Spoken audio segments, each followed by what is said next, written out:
Hey, it's me, MLB. Here is part 13 of Stuck Together, second last chapter. Enjoy. The boss knew Hawks and knew what he was capable of, so he also knew to watch his step when Hawks was on the warpath. There was a steely standoff as Hawks and his boss silently stared at each other, both parties waiting on the other party to make a move or say something. Finally, the boss spoke. "Why are you bringing this up?" he asked Hawks pointedly, conceding a little on his stand of this being none of Hawks' concern. "I think you'd better be careful about the things you do," Hawks replied cryptically, which got the boss's back up. "Is that a threat, Hawks?" Did it sound like a threat? Hawks asked in reply, leading to another silent standoff. "You are aware that I'm a hero, and that I can get information," Hawks added. "It's not above me to use that information to have rules changed to be more fair." "This is extortion," the boss seethed. "I can have you fired." "Firing doesn't work on people who choose to leave on their own free will.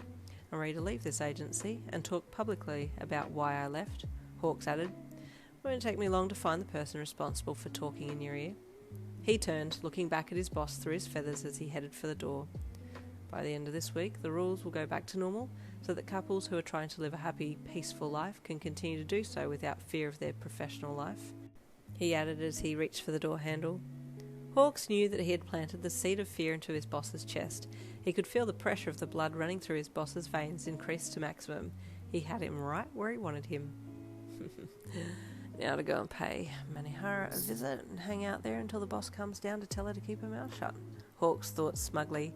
He knew that his boss would do the exact thing that he had hoped he would, run to the other person involved.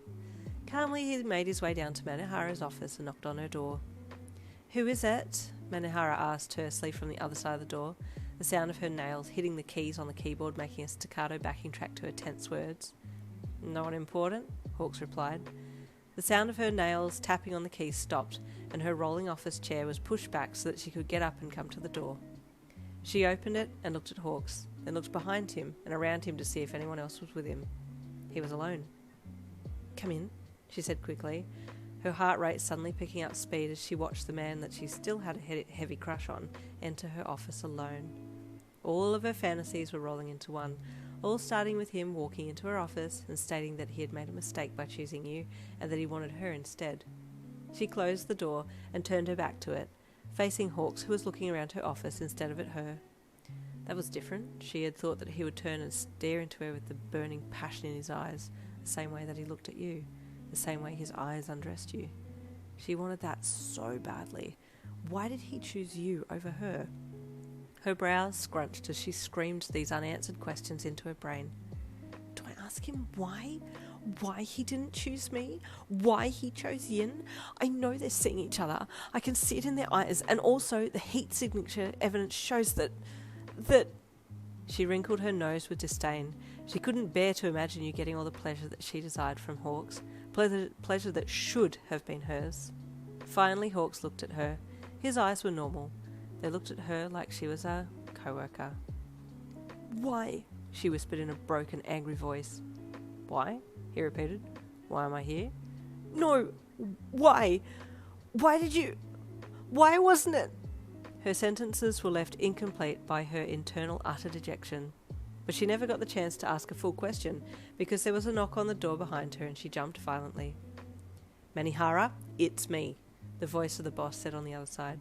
He sounded a little shaken up. Manihara looked up at Hawks as he pushed his index finger to her lips to indicate for her to be silent for a second. "Don't mention I'm here," he whispered as he swiftly stepped up beside her and bent his head to hers to whisper in her ear. "Let him in. I'll be behind the closet door." Her breath caught in her throat. His lips had been so close to her skin she could feel the warm puffs of air as he spoke, feel his hair brushing hers. It was enough to make her knees weak. But then on the other side of the door was the man that she had very easily deceived. All she had to do was wear tight-fitting clothes, bat her eyelashes at him, and she had him hook, line and sinker. The man was a simp for a little glimpse of a tit and a hand down his pants. Gathering herself as Hawks disappeared behind the door, she replied to the boss and opened the door to let him in. "Manihara," he said, slightly out of breath. "He's got information on us.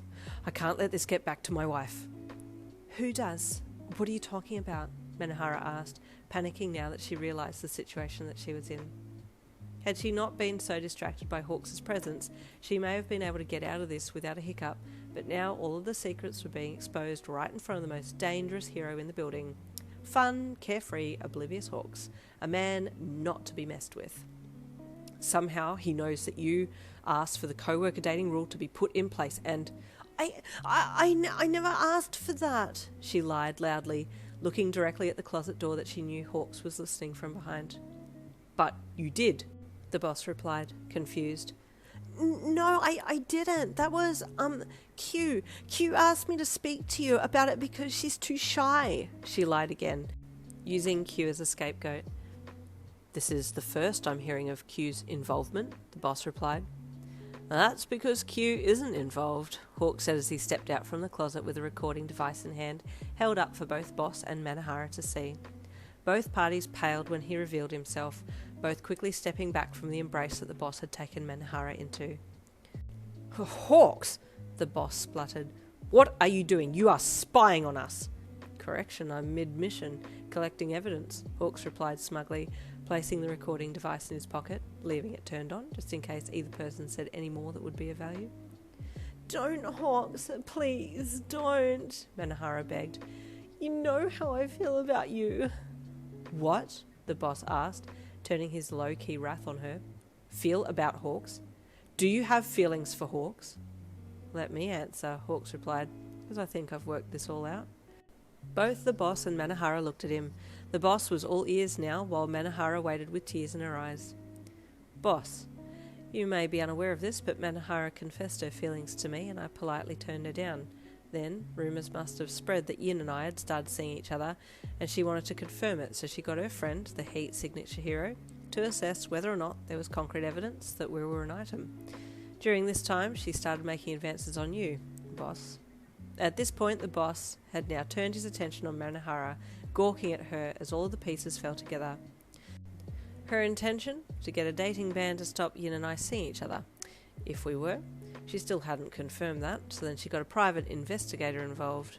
Manahara's face dropped, her bottom lip starting to quiver as one by one her schemes were laid bare for all to see. We met him. Nice guy. Honara is his name, Hawks added. She also told him that her name was Q to cover her tracks. That didn't work well enough. At this point, the boss's jaw was on the floor and Manahara was crying. Oh, well, it's all come undone now. One more chapter to wrap it all up. Stay tuned for tomorrow. See you then.